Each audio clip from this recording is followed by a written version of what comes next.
Hello and welcome. Thank you for reserving this hour with me. I am your host, Coach Debby, and this is StoryU Talk Radio. We are based here in Bellevue, Washington at KKNW 1150 AM. If you are listening to the podcast or if you are interested in subscribing, we offer this on Apple iTunes, on Podcast One, which is all one word, Podcast One, on TuneIn, and on SoundCloud.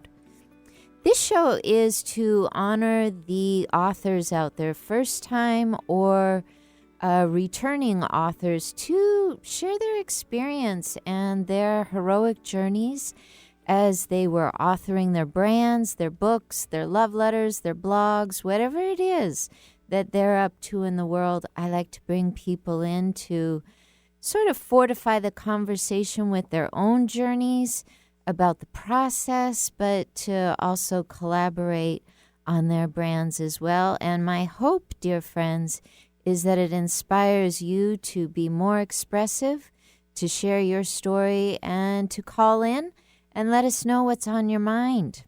You can also reach out to me at my brand new email. If you are the person out there that hacked me, you saved me from responding to about 100 people. But if you are the person out there that's trying to reach me, try this. My new email is askcoachdebby@gmail.com. And Coach Debby is always spelled with a Y, Debby. askcoachdebby@gmail.com. The website seems to work, and that's www.coachdebby.com. If you want to send in a message, you can always send in one through Facebook Messenger or just right there in the comments. I would love to hear from you. Today, I have a guest in the studio with me who I'm very, very excited about. I learned about Tony Rezac's work 5, 6, 7, 8 years ago. I was at a retreat with his beautiful wife, and we were having a conversation about what I call, as many of you know, the heroine's journey, or in other words, the feminine side of Joseph Campbell's work, The Hero's Journey. I kind of made it up, I invented it. I just thought, if there's heroes, there's got to be heroines. So much of my work is about coaching not just women, but men as well through the more feminine side of the journey. There's a masculine side that Tony knows so well and can speak about so well, and there is the feminine side. Tony, as some of you may know, has Base Camp for Men. This is his podcast that is offered on American Daily. It has this great subtitle, Essential Tools for the Modern Man. And it's got just great visuals. And I feel like if I was a man, I'd probably be there every day. Because I'm a woman, I'm there once a week just so I get like good interaction, communication, knowledge, and it helps me with my lingo, if you want to know the truth. But Tony is an author, a men's coach, a workshop leader, and his mission is to elevate and help men with their challenges, which we are going to learn more about in today's show. He is the author of Body and Soul, the Essential Handbook for Men. It is a great handbook that takes you basically through this idea of being a heroic man, but on very many different levels, some that I think just might surprise you. And he really blends in this idea of what is healthy masculinity and how does that relate to finding your purpose. So without further ado, welcome, Tony, to the show. How are you? I'm doing great. It's great to be here, Debbie. Thank you. And thank you for coming to the live studio. Yeah, this is great. I do my podcast, but it's in my little home studio with a little foam box. So this is feeling very legit to me. Oh, yes, we're very legit. Yeah, I love the legit. Yes, we have this great window that looks out here into Bellevue, Washington. We are experiencing a couple of clouds in July, but I promise if anyone comes to town tomorrow, you're going to get a beautiful, beautiful sun, and you can catch the replay of this show. Don't forget, iTunes, Podcast One, TuneIn, all of that. You can also talk to Tony about his podcast, which is this great, great way of condensing down time and supporting men. Men need support too, which you well know. So could you tell me just a little bit about the inspiration for getting your podcast up and going? Sure. So years ago, I was an athlete and was kind of a guy's guy when I was younger. Yeah. But I had no kind of clues of what mature men did. There's this kind of ... around, how do you know what, where's personal development take men? Are we not supposed to talk about our feelings? This kind of man box that I've kind of unpacked on the show. When I was younger, there was just this kind of confusion about, well, what happens when I'm 30? What happens when I'm 40 and 50? Yeah. Who are going to be my mentors?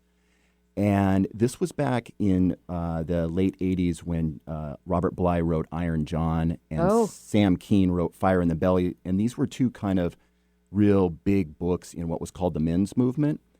And after that, an organization called the Mankind Project started doing their New Warrior trainings. And these were big, cathartic, in the woods with 80 men, kind of rites of passage, right? And I had met a friend when I was young, and he had given me an invitation to one of these, and it just scared the dickens out of me. I was like, no, that sounds too frightening to do. I was attracted, but I was like, I just had so much fear around doing something like that. Yeah. And fast forward to 10 years later, I was now 37 and living in New York City. And one of my good friends, Eric Hansen, was packing up in the studio that we shared, and he was leaving. And I said, hey, where are you going? And he said, oh, I'm going to my men's group. And I go, men's group? What kind? And he goes, oh, with the Mankind Project. They do the New Warrior trainings, and then we do these groups afterwards. And I go, they're still doing those? He goes, oh, it's the best thing for men. And so now I'm 10 years older. I'm in my late 30s. Suddenly I'm game for it. Suddenly I feel like I've got enough courage to go ahead and take that step. And doing the New Warrior training, there's some people will sometimes have some before and after moments. Maybe it's you met your wife, or you became a father, or something happened that was transformational. Me doing the New Warrior training was such an event. Like there was a before that, Tony, and then an after. Okay. And I came away with such a heartfelt appreciation for men, their isolation. And I built my mission, which is one of the things that you do on that training. I built a mission around assisting men in taking a more courageous life, getting out of their comfort zone, expressing themselves, and then providing resources for men. So it has been a mission that has, really fulfilled me. It doesn't feel like there's an end. It just feels like this is what I'm going to do the rest of my time here. And so then I wrote, of course, I wrote the book, and then was offered the podcast with some great synchronicity. I was actually, because I was an author, I was the first guest of a pilot of Base Camp for Men, and I wasn't hosting. And then America Daily said, okay, we're going to take the host, Mark, and you're going to narrate the news show, which vacated the microphone for the men's show. And I think when they listened to the episode, they said, hey, what about him? And then they called me and offered it to me, and it's just been a delight for me. And you're very good at it. Oh, thank you. I appreciate that. I really meant it when I say I keep up my lingo. I listen to it, and I'm like, this is how men talk and relate. And, it helps me as a woman to feel like I've got sort of the inside on it, because we men and women are not always the same. We're not always the same. And it's really great that you call this your healthy masculinity, and that you've qualified the fact that it really makes sense that sometimes we need 10 years before we're ready. Yeah, absolutely. It's funny that, each chapter, if you look at your life like a hero's journey, my take on it is that each chapter is going to require a slightly different version of yourself. So as we overcome challenges, as we overcome self-doubt, you become, maybe larger isn't quite the right word, but all of a sudden the things that scared you and stopped you when you were younger, suddenly you're saying yes to. And, you grow your leadership and all these things. And I think if you're true to your mission, and the mission is deep and in the heart, the heart finds a way for the message to get through to people. The heart does. It does. Yeah, that's well said. John D. Martini says anytime we feel like we're doing really well and we're full of knowledge, get yourself ready for your next failure. Mm-hmm. That's beautiful. It's like that's how we fail forward. And by the way, that is a paraphrase, not a quote. I can't remember the exact words. But that idea that as soon as you're like, I've got this, hang on, because there's going to be more lesson in this idea of I've got this. Mm-hmm. But what I really want to stress to our listeners here is that you aren't heroic for taking the journey. You're heroic for being alive. Mm. You are heroic for not giving up on your life. You take the journey by what I like to think of as becoming more conscious. And you outlined your book so well with these 10 chapters of how you did this. And one thing that I think is so, so important is the notion of finding a men's group. Because women collaborate, and congregate, or you can make it one word and do what I just did. But women just do that. Men, on the other hand, have sort of what you call in your book the lone cowboy syndrome at times. Mm-hmm. So what's behind that thinking of, I got to do it all on my own? Well, it's been talked about, especially recently in the last 10 years, called the man box, right? The toxic man box is what it's being referred to, because it's not that men are toxic. We've been cultured to be tough, to go it alone, don't express any tender emotions. And the tender emotions could be shame or sadness or, even love. We're supposed to be these singular figures that have it figured out. And if we don't, well, men don't reach out and get support. And part of my intention with the show is to show that men do gather in groups, and we do have authentic conversations about the things that are near and dear to us, including the ways that we have failed, the lessons we've learned, the things that are tough to talk about, addiction, shame, broken marriages, all the things that come up inside of a men's group. And my intention with the show was to bring on guests and highlight how those groups are. So we have a new segment called Inside the Men's Circle. I think we're calling it the Warrior Dog Council. And so I'm going to have men from my different men's groups and workshops in there to have conversations so that the listener will listen in and go, oh, that's what they talk about. I could talk about that stuff too, or I have those concerns. So it's kind of, my hope is that it brings down the curtain a little bit on these men's groups that have been a little out of reach for maybe a man that's like, oh, I don't think, I'd be too afraid to go in there, is to make it very accessible. As he hears the conversations of the podcast, he might go, I think I'd like to do one of those, or I'd like to get into one of those, or I'd like to look for a group that would suit me. And then also I think what you said was so beautiful in that the show is really, I'm hoping women will start to gravitate, because we're starting to have female guests on the show, and I'm hoping that it will be a way for them to go, this is to better understand the men that are in their lives, their sons, their fathers, their partners, their colleagues, and that it'll be a way for them to kind of listen in and add their voices to the conversation around men and masculinity. Ooh, yeah. Absolutely. So you can come on. Cool. I was kind of waiting. Yeah, I was like, ooh, absolutely. do I get to go? Yes. Neat. I love that. We have so many titles for men. Women, when we get together, especially there was a time when I was on some dating sites, and women would get together and say, okay, what are you looking for in a man? So we'd categorize men, I want a blue-collar man. I want someone who works with his hands all day long, tough guy. And then other ones would go, oh, I really like the metrosexual types that'll go shopping with me. And then there were the others that would say, oh, you guys, you're so weird. I just want someone who'll take me to a good Seahawks game and then leave me alone, So there, all these types, so to speak, came out of conversations. My guess, but I'm still an outsider, is in your groups, you guys start to learn how to be more balanced so that the dirty words we think of that go with men, like vulnerability, actually are welcomed in. Am I getting it right? Yeah, I think so. I mean, we use authenticity Yeah. because it's a little more masculine. I like that. So it is being more vulnerable. But if I say vulnerable is part of my promo or stuff, men will immediately go, no, that's not for me. But if you say authenticity, because men are very interested in being comfortable in their own skin, and they're attracted to other men that can speak the honest, undertones of a situation, especially an emotional situation. Any struggle, any conflict with their his children or his wife, whatever work situations.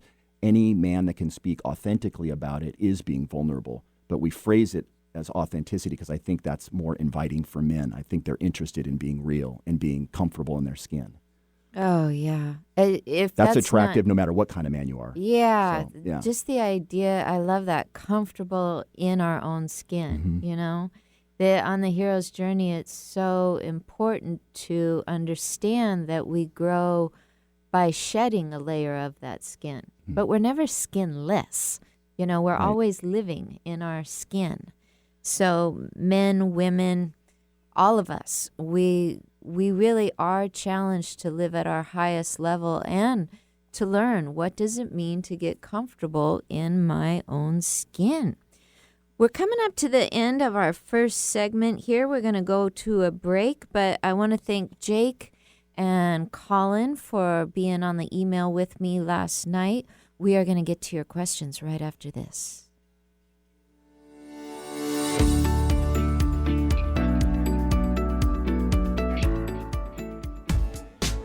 Hi, I'm Kathy Cooper, and every Wednesday from 1 to 2 p.m., I'll be hosting Lost and Found. We'll be discussing all types of losses, but it's not going to be the doom and gloom hour. It'll be an hour of education, support, validation, and yes, we will have a little bit of humor. So won't you join me Wednesdays 1 to 2 p.m., Lost and Found, because every loss matters, and through every loss, something can be found. Are you ready for something real, raw, upfront, and honest? Then tune in each Wednesday at 2 p.m. right here for Love from the Hip. I am spiritual hypnotherapist, master esthetician, and the host, Sakura Sutter. This show is unlike anything you have ever heard and was created to help others to help themselves. Hear me follow up with guests I have hypnotized and see how it has improved their lives. I will also spotlight amazing people from around the world, their skin tips, live readings, and answers to life's burning questions. Join us each Wednesday at 2 p.m. Need help getting started with self-help? You came to the right place. Alternative Talk, 1150.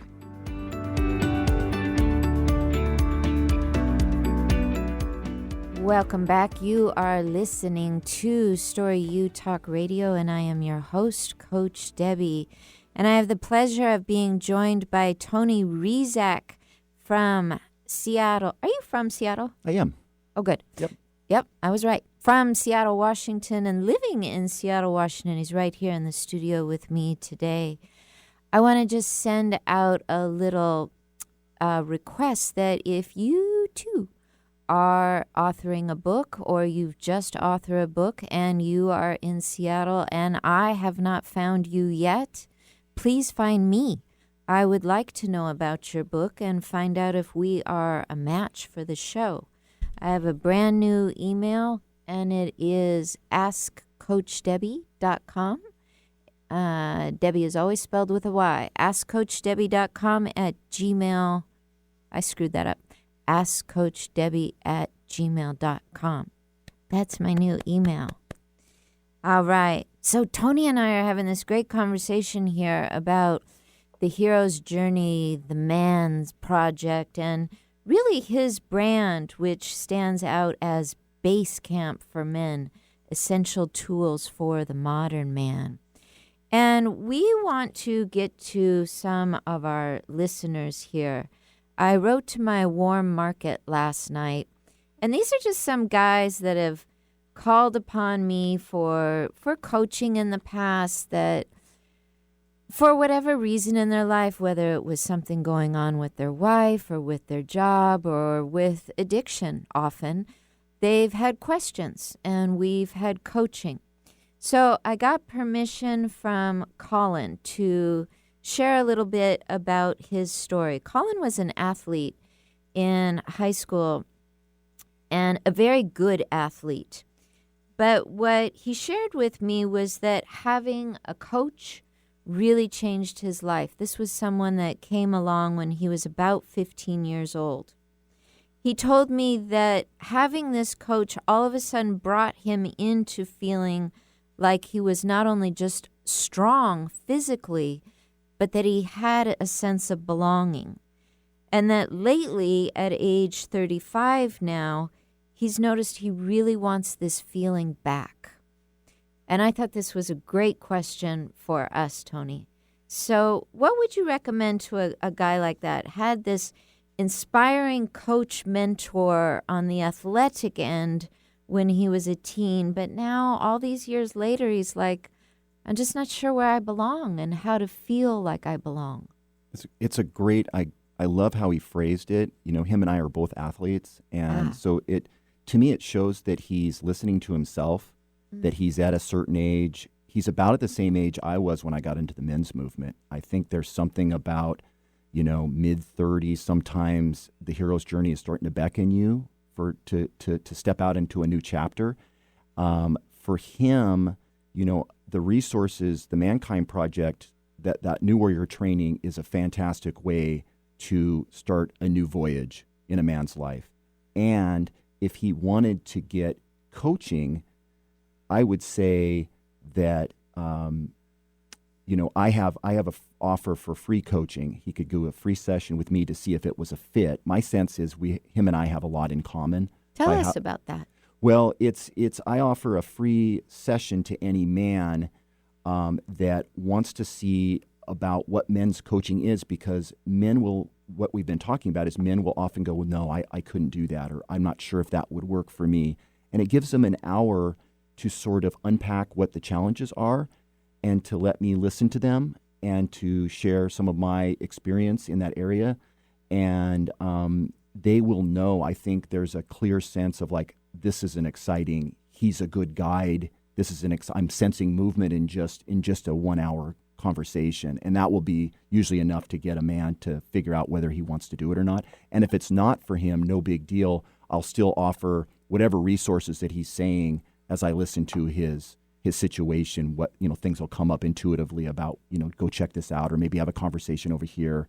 And so the whole thing's an intuitive process, but it comes from, you know, years of listening to men in men's circles and on calls with them. Mm-hmm. Mm-hmm.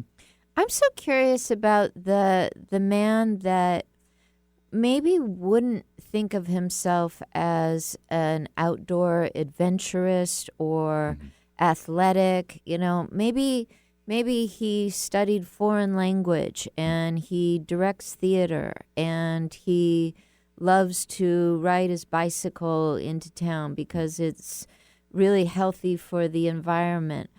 And that's about as athletic as he wants to be. How might he find the sense of community? I think he'd find it welcoming. I think that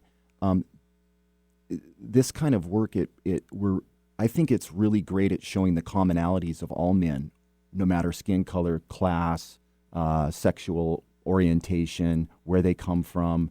I think we pull on these kind of common threads that men have this deep longing to be connected to other men. It goes way back to our earliest days as men, right? And I think that one of the things is men feel like they can unpack certain parts of themselves when they feel safe around other men and speak truths that maybe have eluded them, or, and the thing is with men is at each stage, they're going to hit transitions that are challenging. It could be a midlife crisis.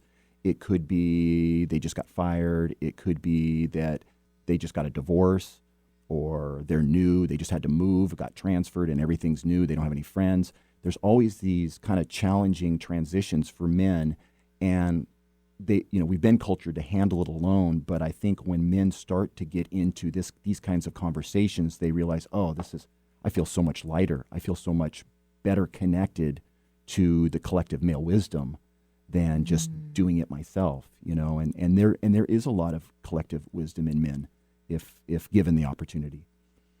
Given the opportunity. Key Yes. words right there. Yes. And I think men have to learn how to give themselves permission to join the collective.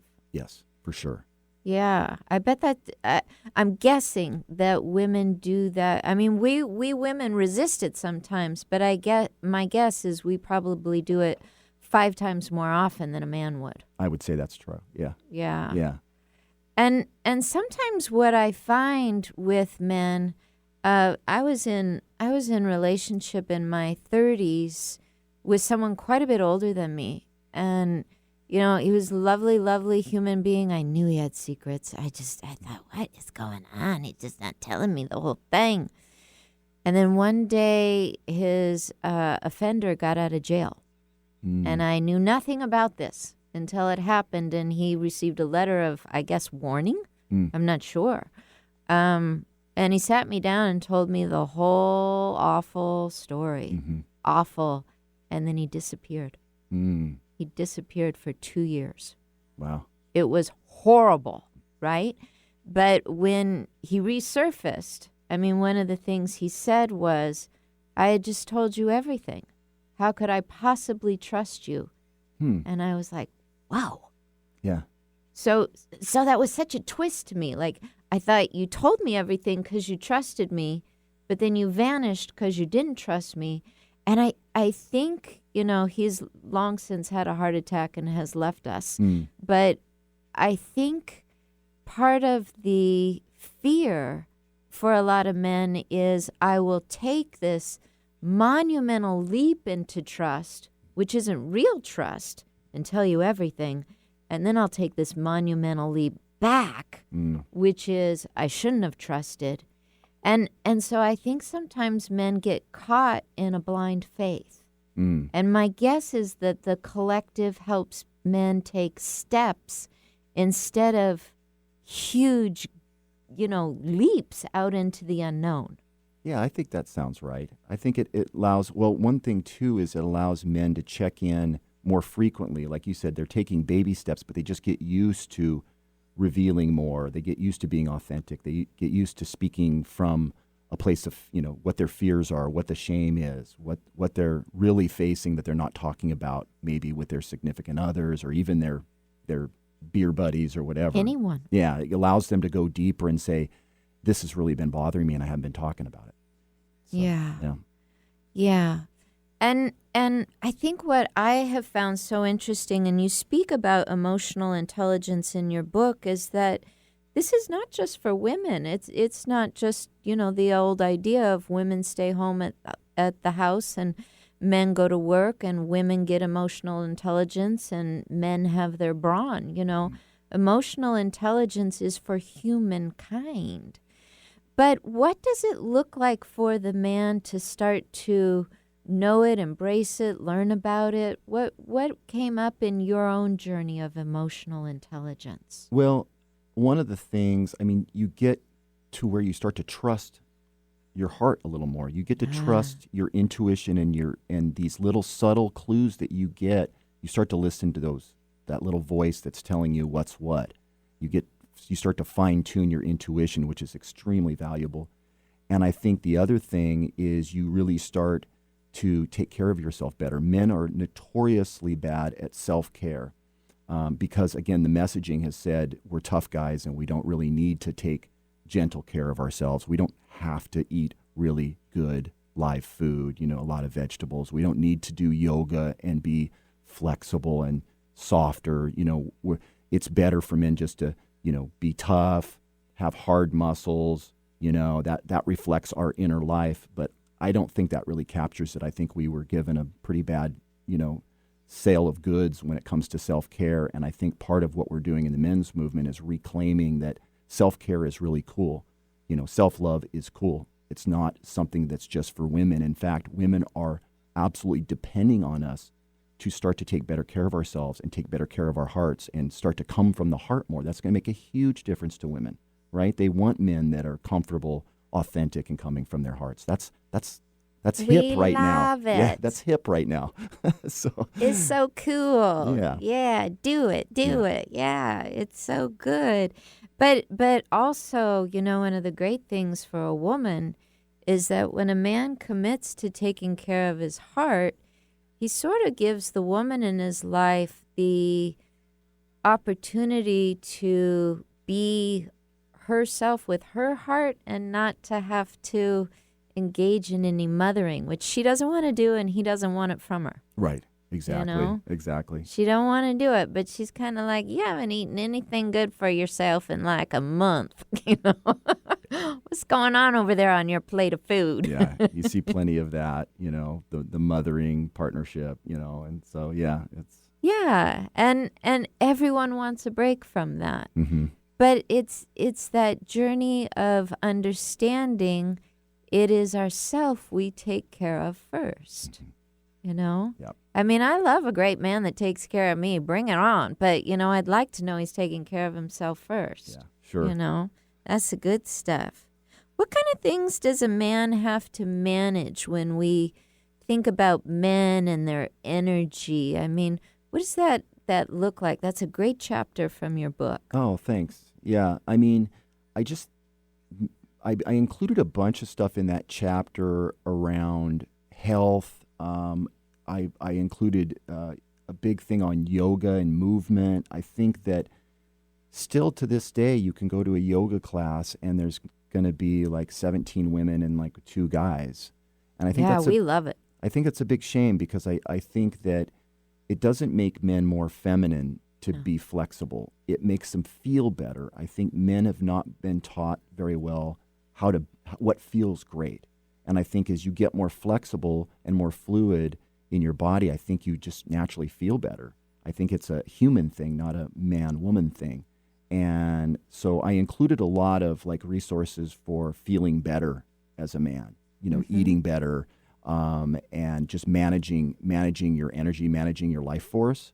And for me, one of the things I had to do is I had to stop drinking. That's one of the ways that I managed my energy because I was somebody that liked to drink. Mm-hmm. And my family also, we have a whole history of alcoholism. My grandparents were both alcoholics on my mom's side.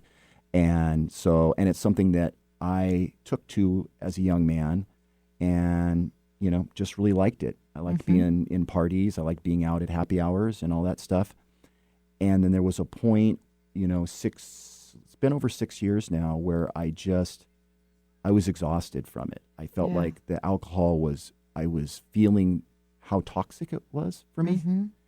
And even though there was a lot of fear around quitting, I knew that it was an essential part of my next chapter was to face that. And so I did. I stopped drinking. It wasn't, not to diminish people that really, really struggle quitting. It wasn't nearly as hard as I thought it was going to be once I made the choice to. And it has made a big difference in my energy, my health, my mental capacity. My wife says you're not as, used to be kind of impatient at night, and that's gone. You got more space. You're more, patient with me. You give me more space and stuff. So it's made a big difference. And it's not advocating every man has to look at that, but I think there's a lot of men that probably use alcohol as a way to de-stress. Instead of taking good care of themselves, they will have a few drinks, and that's how they unwind and cope with stress. But there's a better way to cope with stress if you're willing to step out a little bit onto your hero's journey. Mm-hmm. Yeah. It doesn't sound like you had one of those kind of crashing down on your knees, needed to stop drinking. Well, I was kind of hitting bottom. I think my wife and I, our relationship wasn't in a really great spot at the time. So much so that I think I was sleeping down in the basement and her up in the bedroom kind of thing. And we were just having normal marital, chapter where it's like, oh, is this, what's happening here? How do we get this on better footing? And, for me, it was the clear sense of like, okay, maybe the drinking is part of what's holding this pattern in place. And it was. So, yeah. I think a really hard part of that journey for so many of us is, a lot of my story that I'm very active in Al-Anon. So we say as a friend and family member of alcoholics that we have our own sobriety to learn. We have our own ways to get sober. And did you come to understand that that it was more than just stopping the drink, but that there were new habits to learn, new ways to live? Yeah, I mean, I think when I stopped, it signaled to my subconscious mind that everything was changing, and so there was first it was like, oh, I can't believe I'm doing this, right? Yeah, right. And then where's all my buddies? Yeah, and then it was I have a lot more energy. I'm excited. And then I started writing. I mean, the book came right out of my sobriety. I don't think I would have written the book had I still been drinking today. I don't think I was willing to take the risk to start putting down words. But once I stopped drinking, all of a sudden the words started really coming in clear fashion. Did you hear that, my dear readers? It's a myth that you need to drink to write. I'm really glad that Stephen King came out to let us know that. Smiled. Oh, you're great. I got his picture saying that. A minute late, but it's still that moment. I'm going to remember how he said that. That was really touching. That some of the best writing comes right out of our sober minds, if not the best, because we have the courage to continue with the journey. I mean, I have drunkard writing, It starts out fun, gets a little weird, so it won't be published. But what Tony is saying here is writing is a courageous journey. We're going to talk a little bit more about that when we come back from our next break, and we will also take your question, Mr. Jake. Yes, we will take your question. Stay tuned.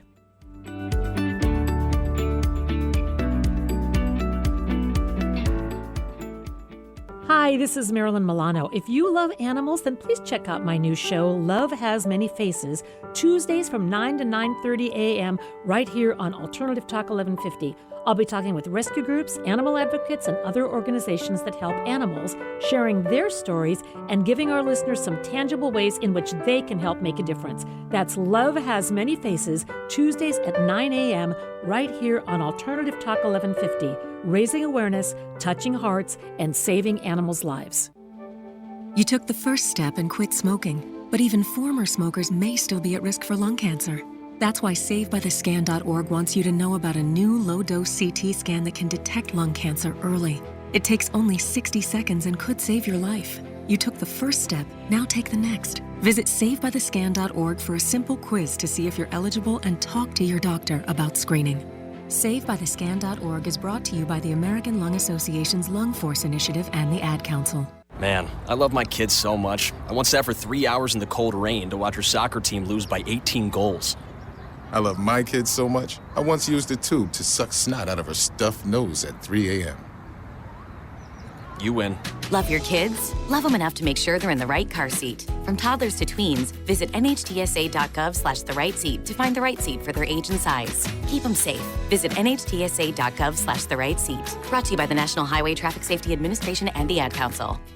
Organic, free range, and fresh daily. Alternative Talk 1150.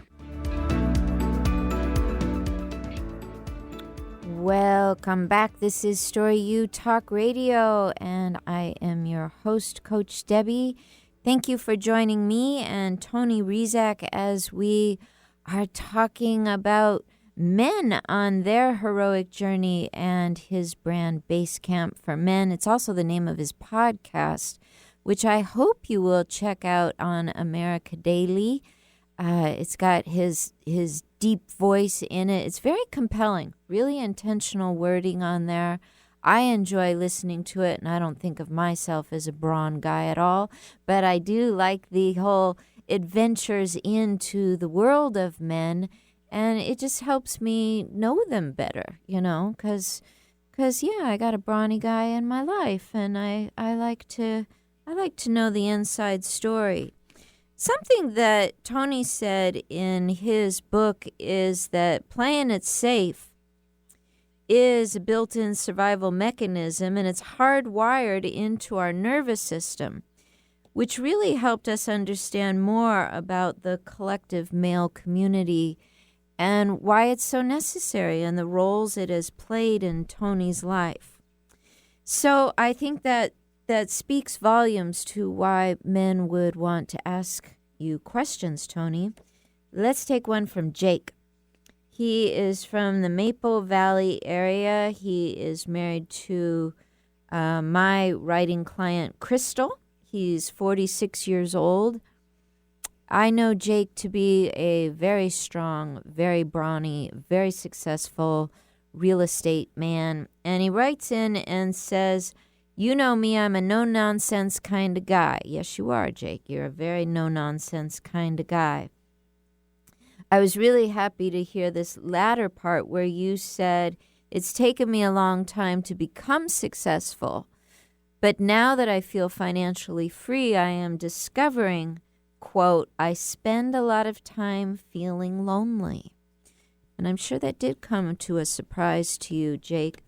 What can you say to the man that has acquired what he thought was going to be his dreams and it's left him lonely?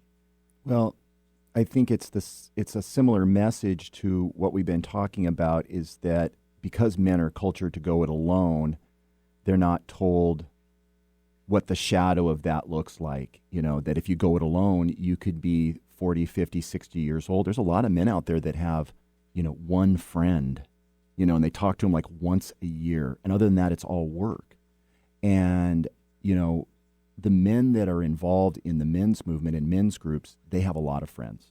I have friends coast to coast because of the men's groups I've sat in, I've led, I've participated in.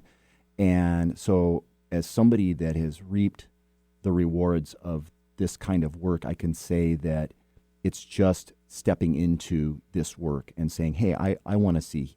Jake could start by listening to the podcast. There's several episodes on there. Episode 8 is the power of men's groups, and there's one of them that's inside the men's circle. And he could that one's really good. Thank you. He could listen in and see, hey, that's kind of what men's groups are like. This is what these men talk about, because we're all no nonsense as well. So we have that in common with Jake. And I think that if the conversations resonate with him, he would be welcomed. And I think he would see in no time that he would have other men that he trusts and would call close friend in just, we do these startup groups and they'll last 5 or 6 weeks, and you can't believe how much bonding there is in just such a short period of time, because men are really hungry for this. Oh yeah. I think too, Jake, I'm really glad you wrote in, Jake. We tend to go with stereotypes until we're in that thing. So until you're in the men's group, you might have some stereotypes playing in your mind. I know when I was trying to break into women's groups, I was very lonely and I was very sore on the inside. My heart was just sore. But I didn't want to join some group where they sat around and talk about, their eyelashes and breast pumps or whatever. I thought, I can't do that. And I can't do chatty groups. I need something that's deeper. On the other hand, I don't want to hear all their wounds. I don't want to just be taxed all the time. So we make up these ideas almost as a non-initiation for ourselves to keep us out of the group. But once you go, you get to see the real vibe. You get to feel the real thing. and make a decision for yourself. Is this where I belong or not? And I've honestly never met someone that came away saying, I didn't get anything out of this. Right. I have men's groups, women's groups, LGB, everything groups. Everything I've heard of where the purpose is to come together as the collective, it works darn well. One thing I know about men is sometimes when they don't have a group and they're not really sure how to. Oh, hello. We have someone washing our windows that just all of a sudden appeared on the window like Superman. I just about jumped out of my skin. When we don't have that way to relate to someone intimately, we go for the next false thing because it makes us feel good. And for women, it's often, for me, it was always cupcakes, that works. That works really well. Or a chick flick. Chick flicks are great. Or for some of my more extreme friends, they might, take in a night at Chippendales. I could never really feel comfortable there. I laughed and giggled, but I wasn't a good participant. But men have this way of staying, in that lone cowboy, locked up household and finding the comfort of porn, which we're not going to call good and we're not going to call bad, but we're also not going to call it the solution. And so how do you talk about that in your book for men? Well, I brought it up in the chapter around healthy sexuality, and actually we just did an episode 14 of Base Camp for Men is called The Porn Trap, and that's the title of Wendy and Larry Maltz's exceptional book on the topic. And so Wendy came on and I got to interview her. And, my take on it, I was raised in the sex positive culture. So I read, how I educated myself was I read The Good Vibrations Guide to Sex and The Guide to Getting It On, all these kind of books that everybody was talking about. And, in those books, porn is seen as no big deal for men. Like, men are visual creatures. This is just part of what we do. It's like what we like, and it's a seasoning to our sexuality. And so I never thought there was any pitfalls to pornography, really. And it wasn't until, I got older, more and more experience in men's groups and hearing what men were struggling with, reading their book completely changed my tune on it. And then I had some guests on, or I was a guest on another man's podcast, Kyle Bradford, and he spoke about pornography. And I started to feel like this is a real pitfall. Men are doing this a lot. It's impacting their relationships, whether they know it or not. Their primary romantic relationships is being altered if they're surfing porn a lot and keeping it secret, right? And so my take now, I've done a 180, and I give this book as a resource, recommend it, and I say if there's a man that's really struggling with, I say, do you need to get into a group or do you need to take a break from it and see how you feel? So it's a delicate topic even amongst men, because a lot of men, even men in men's groups, sometimes it takes them a while to come around to, oh, these guys are talking about this, or this man is saying, he is struggling in this area. And but my take on it now is like a little bit like sobriety. If you go without it, if you're used to having it as part of what your sexuality is, and then you go without it, how does that make you feel? How what are you noticing the changes in yourself, in your relationship? Is there things that are going on? The book is brilliant, and it's in the episode. I'm so proud of it because Wendy was so great to talk to. Tell us the title again. The Porn Trap is the name of the book. The name of the episode is also called The Porn Trap with Wendy Maltz. And she unpacks things in such a great way, just, non-judgmental, knows what's out there, knows what men's tendencies are, and speaks really with a lot of compassion for the situation. And she knows that there's pitfalls. And men don't often know that because we're just like, oh, I thought this was all okay, right? And it's like, no, not, there's parts of your behavior that are unconscious right now. So we're trying to help you with that aspect of your life. Yeah, and I've noticed when I coach women, and This is always really funny to me. Not funny, haha, but funny, ironic, which is, the woman will come in and say, my man has this porn problem, and she'll squawk on about it for a bit. And then I'll stop her and say, sweetie, I think we have to talk about your shopping. And she'll be like, what shopping? I'm like, yeah, all that shopping you're doing, that's kind of your porn. No, that's not my porn. I'm like, yeah, it is, honey. Yeah. We got to talk about that because the man in your life thinks I'm just shopping. I'm just online shopping. That's all I'm doing. Porn's such a dirty word for what I'm doing. I'm just shopping around. That's all. It's nothing big. But shopping has its way of making us secretive and not honest with ourselves. And anytime we're not honest with ourselves, it's sort of like just a tiny baby hit of cyanide. Yeah. Yeah, exactly. It just starts We're not to quite in toxic. integrity. We lose a little integrity. We know it on some level, but we're choosing to sort of look away and say, well, this is how I de-stress or how I manage myself. And, and so, but there's a little... There's some lack of integrity about, is this the best way to be spending your time? Is this the best way to be spending your evenings? Yeah. And so, yeah. Any of that loss of integrity, if we equated it with like a little 1 pound weight, and all the things we're hiding and not talking about is just another 1 pound weight on our shoulders. What if you got 200 of those, and you're walking around? You ain't feeling so good. So it's time to look. It's time to ask, am I living the quality life I want?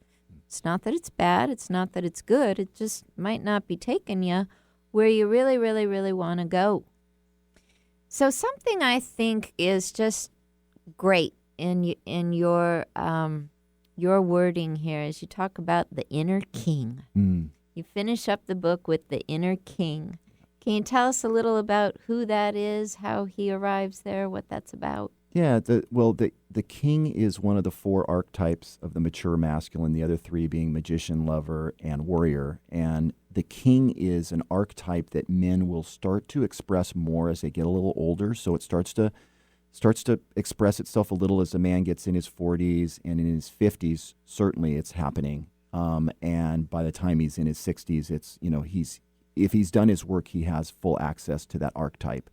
And it's not, men even mistake that it means I'm in control as the king. That's a lower masculine sentiment that comes from the ego.